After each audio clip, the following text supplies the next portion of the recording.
Welcome back to Asrarcrimes, as we unveil another untold secret.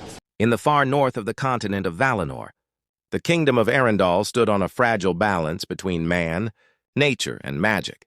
But that balance was shattered when the trees began whispering in human voices, and birds stopped singing.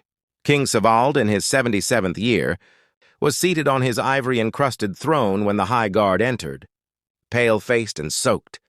"My lord, the blood tree has blossomed again." It was a sign that only appears once every 100 years, meaning the curse was awakening.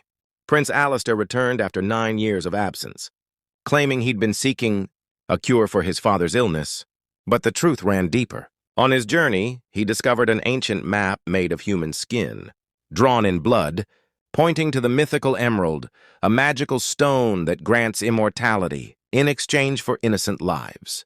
His body was still human, but since his return, his soul was not. Strange nights followed.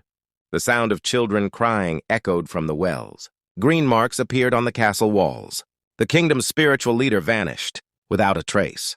The royal library was sealed after all its books were found open to the same page, which read, "He who broke the door has awakened the shadow."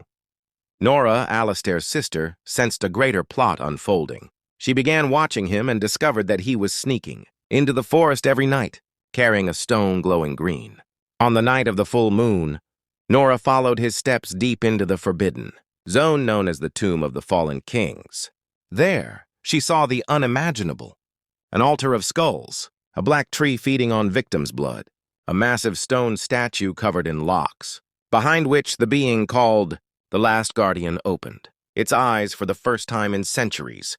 From a book of legends, Nora learned the emerald wasn't just a stone. It was the heart of an immortal being sealed within crystal. Whoever freed it would slowly become its vessel.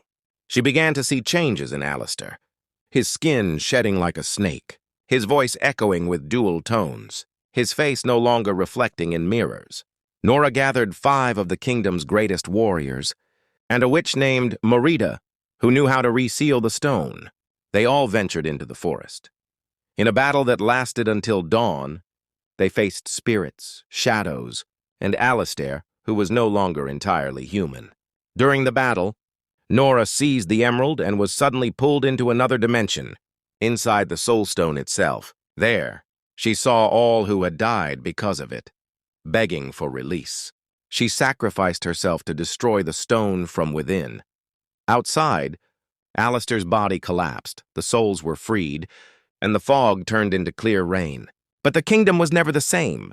Every night, people still hear a woman singing deep within the woods, in a voice like Nora's.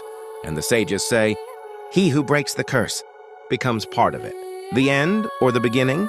Don't forget to like and subscribe for more secrets from Asrarcrimes. Welcome back to Asrar.